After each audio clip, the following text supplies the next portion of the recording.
Gran Turismo has always bestowed itself with the kind of weird title of the real driving simulator.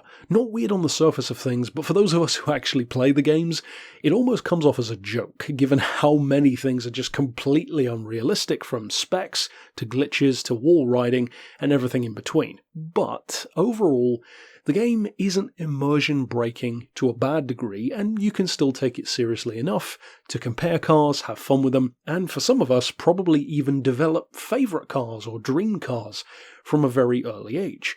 With that in mind, ages ago on the channel, I started a series called Game vs Real, where I would take some real-world cars and motorcycles that I've driven and ridden and compare them to in-game versions of those same vehicles in games like Gran Turismo, Forza, Test Drive Unlimited, Ride, whatever the particular case may be. Now, with that in mind, it's Gran Turismo 7's turn. And Gran Turismo 7 has had a somewhat rocky rollout so far, myself included. Many of us have issues with the game, so this could be another nail in the coffin, or it could be some redemption. So, let's take it on a case-by-case basis. At the moment in this game, there are 10 cars or so that I've driven the real versions of, which we're going to compare them to in the game. And if you're curious to actually hear my just real-world thoughts on these cars, you can find them all in a series called Beards and Cars here on the channel. With all of that in mind, what better place to start than with a Maserati, my favourite brand, a Gran Turismo in Gran Turismo compared to a Gran Turismo.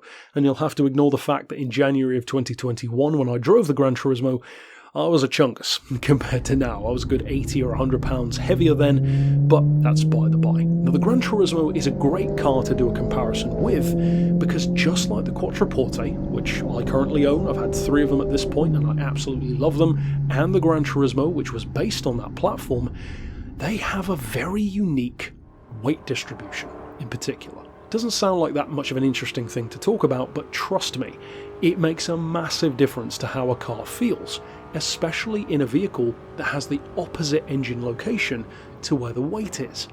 In other words, these are front-engine rear-wheel drive cars that somehow still have more weight over the back end. Now, the reason why they do is actually fairly simple. There's about 2 or 3 key reasons why Maseratis are like that. One, they fit the engine about as far back in the engine bay as it can, so it's a front mid-engine.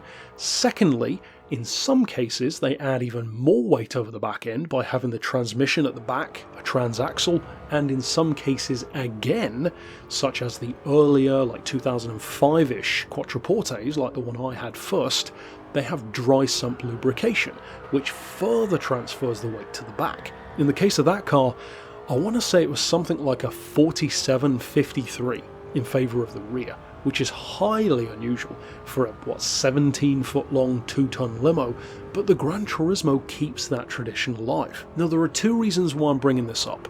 The first is because it's crucial to represent that aspect of these cars handling in the game, and we'll get in a second, of course, to whether or not they do. The second reason why I'm bringing it up, though, is because it's not a great start for Gran Turismo, because they've got it wrong straight off the bat, and they've actually got it more wrong because of the version of the car that they chose to have in the game. See, the Gran Turismo, just with the standard ZF box, like the one that I drove and like my own Quattroporte has about a 49-51 in favour of the rear, so it's still rear biased. The version that they have in the game, though, is a sport shift, an automated manual, which has even more weight over the back end. They rate it as a 50-50 in the game, which in no circumstances is remotely correct, regardless of the gearbox, so that's not really a good start. Now, it's Maserati, it's probably not high on their agenda based on, many other vehicles, but still, if you're going to do it right. With that in mind, though, how does it actually translate to the feel? Well, let's take it out to the track and find out. I took it to Brands Hatch. I actually even painted it in Goodwood Green as a little tribute to my current Quattroporte.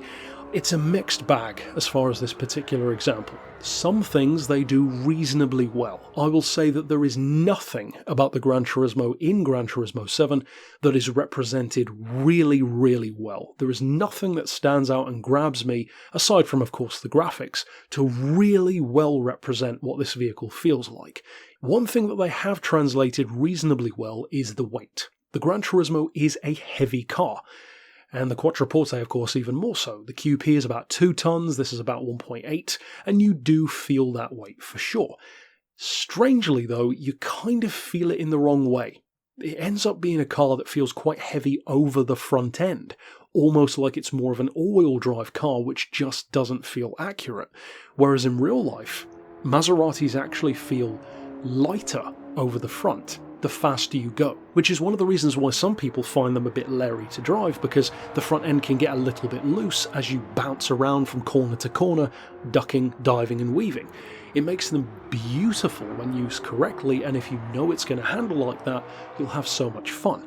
In the game, it just does not feel like that. Now, the GranTurismo doesn't have as much of that feeling as the Quattroporte does, but it's definitely still there, and I'm sorry, but they just do not give it that in the game at all. It feels very generic, unfortunately. It feels like just another GT car, and it feels much more like something with maybe a 52 weight over the front end, which is just, getting more and more wrong as we progress through the video, but they do, as I said, a mixed job of representing, yes, it is heavy, but they've got none of the charisma, they've got none of that unique handling signature, that unique weight distribution. The brakes, for example, on a GranTurismo or a Quattroporte do a fantastic job. I would not say the brakes in the game feel particularly powerful.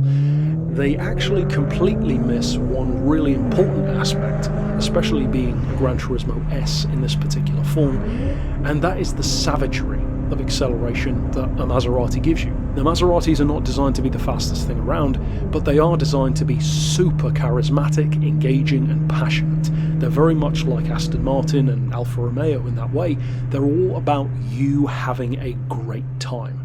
There's nothing about driving the GranTurismo in GT7, or really GT6 or Sport or whatever, that gives you that true feeling. Again, it's a game, so of course there's only so much they can put across, but I don't take that as an excuse. There are games that have done a damn good job of really highlighting the one or two key things that make a particular car or bike really stand out, and this just is not one of those occasions. The biggest crime that they've committed here is making the GranTurismo feel generic, and it simply doesn't. The GranTurismo is not as unique as a Quattroporte, and I would say not quite as fun, but it is definitely more savage, more visceral, and much more charismatic in real life than it ever has been in any GranTurismo game, including, unfortunately, GT7.